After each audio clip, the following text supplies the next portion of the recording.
At ADL, we know fighting hate requires a multi-pronged approach. And echoing what we just heard from Representative Kim, allyship, solidarity, empathy, and collaboration are the way forward. ADL was founded to not only stop the defamation of the Jewish people, but also to secure justice and fair treatment to all. Hate against one is intimately linked to hate against all. Our founders understood this link. No community is safe when other communities are threatened.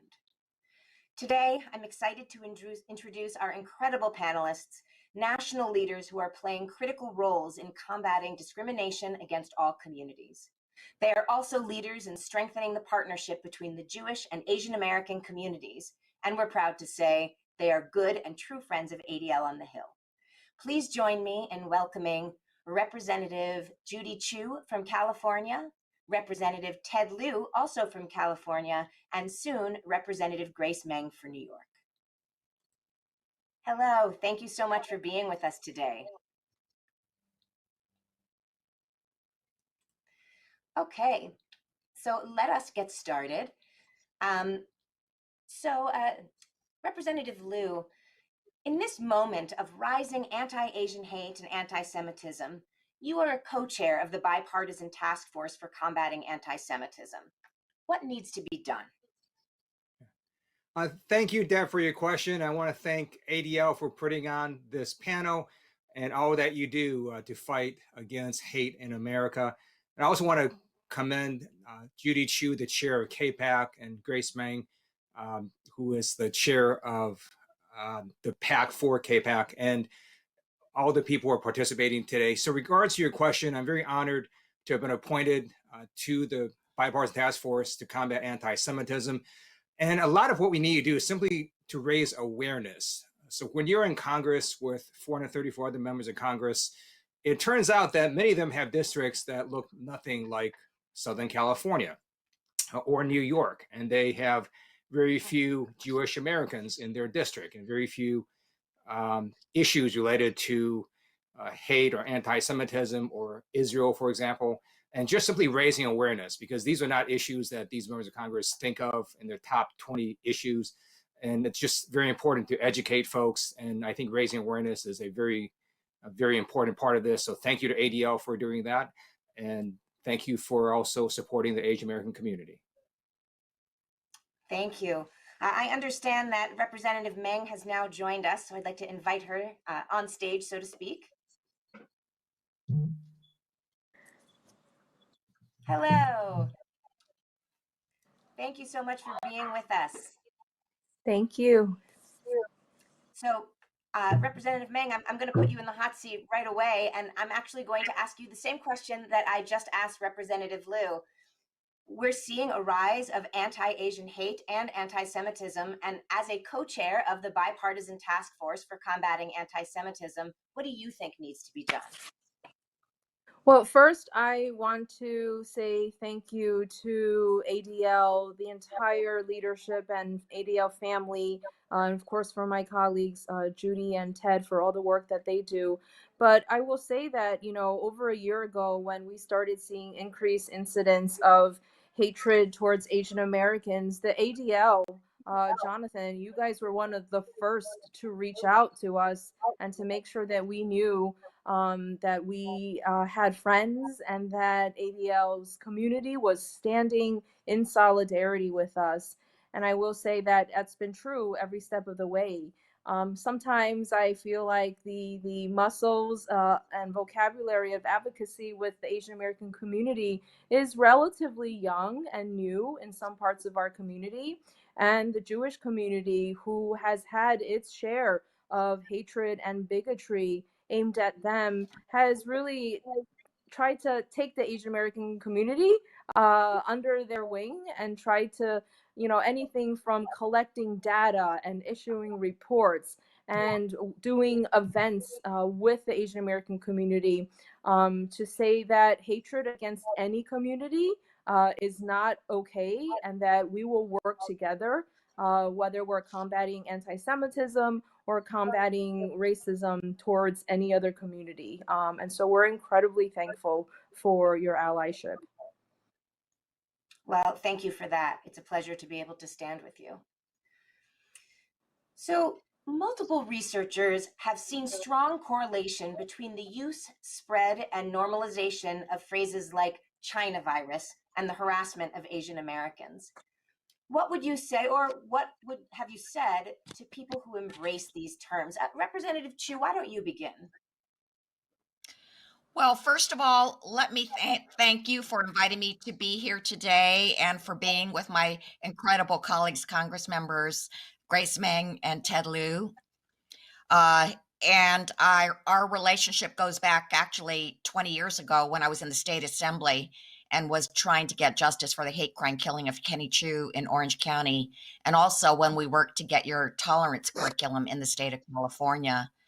But I tell you, I am really grateful for what you did at the beginning of last year when the anti-Asian COVID hate crime started. You were one of the first groups to reach out, and that was before the rest of the country was even paying any attention. And I recall having a press conference to draw attention to this. And it was us Asian Americans, and who else was there? ADL. You were there right by our side, speaking out against this. And also, you developed a report on the rise in anti-Asian bigotry, especially online.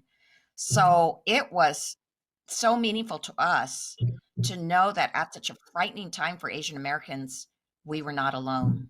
So what you do is so meaningful to us, let me tell you that. Well, on the issue of the term China virus, it started with President Trump, who used the terms China virus, Wuhan virus, and Kung flu, despite the fact that the World Health Organization and the CDC both said not to use such terms because it increases stigma that puts communities at risk and makes it harder to fight the virus.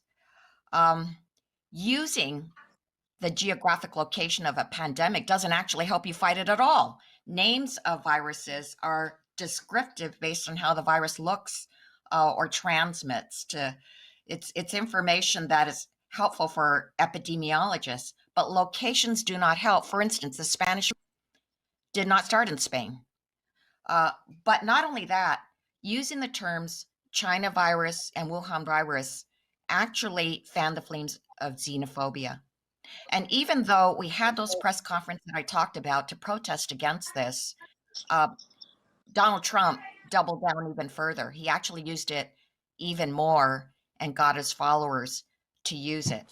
And that's why I do believe that the usage of the term even increased, and why we saw a spike in even more anti-Asian hate crimes earlier this year against the vulnerable and the elderly, and also why we saw the shootings in Georgia. I do think that those who are well-meaning will change from using that term immediately. In fact, we raised this early on when some were innocently using these terms. So now people have stopped using it, except those who actually mean to cause harm to Asian Americans. And we know it has caused harm. Thank you for that.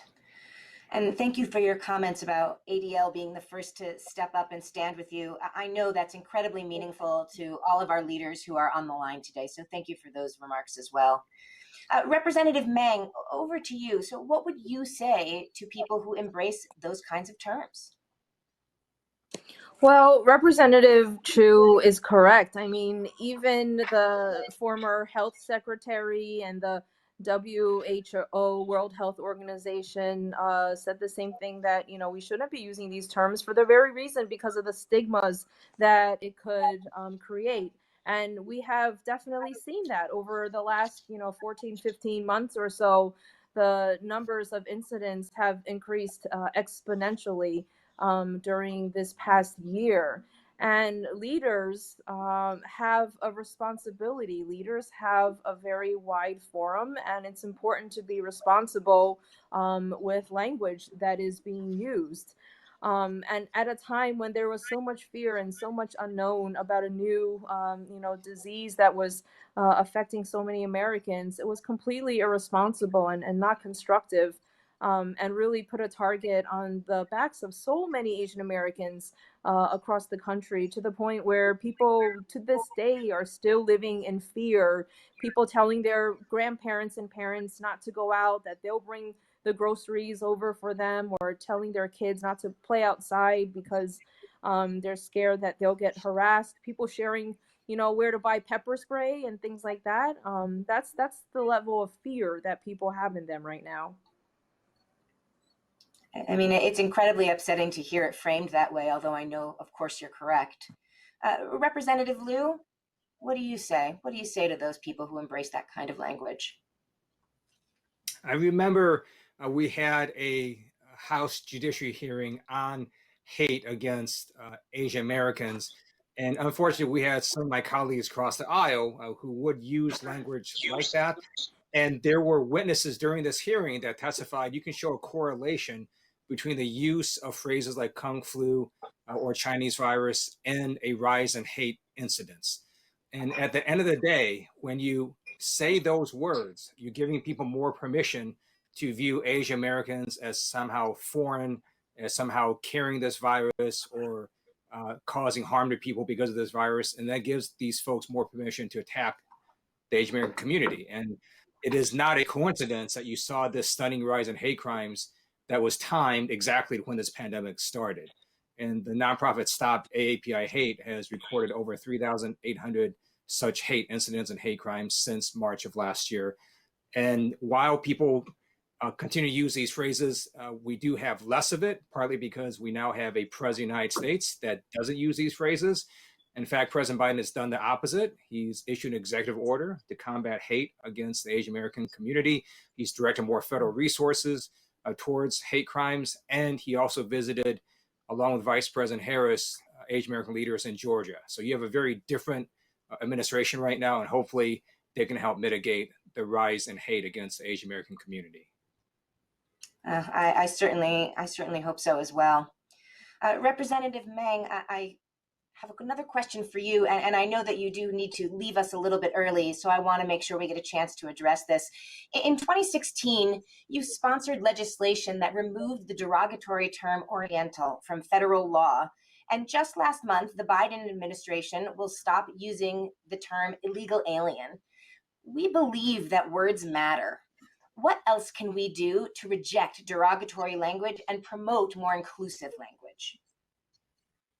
Thank you. Well, those actions to remove and change certain language that we've traditionally used in our history and in our statutes are largely symbolic, but they're also very important. In this country, we still need to do a better job at teaching a more complete and diverse history of what different communities have contributed to this great country. The legislation that I passed actually removed words like Oriental, Negro, Eskimo, and other outdated words. And so we believe that in order to see and to fully understand contributions made by different communities to this country, and to make sure that we're not dehumanizing people, any group of people, when we're talking about them, I think is very important. Thank you for that. And I do know that we want to be respectful of your time, so please feel free when you need to, you can drop off, of course. So last month, the Senate passed with overwhelming bipartisan support the COVID-19 Hate Crimes Act. We believe that fighting hate and keeping communities safe should be a bipartisan effort. How was bipartisan support achieved for this bill? Can you talk about the expected path and timing of this effort and the No Hate Act in the House? Representative Lieu, why don't we start with you? So let me, first of all, thank Grace Meng for authoring the bill in the House, and then Senator Mazie Hirono for authoring the bill in the Senate. The COVID-19 Hate Crimes Act, as you said, has passed the Senate, and we do expect it to pass the House. And that act will require the Department of Justice to expedite a review of COVID-19 hate crimes cases and provide grants to states to track and increase reporting of hate incidents and hate crimes. And I note that these grants going to states, it doesn't just affect, hate crimes against Asian Americans. It affects all hate crimes and hate incidents. So this is a very good bill for all the communities across America. I also think we need to look at changing the standard for the federal hate crimes law. The reason it's not used that much is because the courts have interpreted it really narrowly.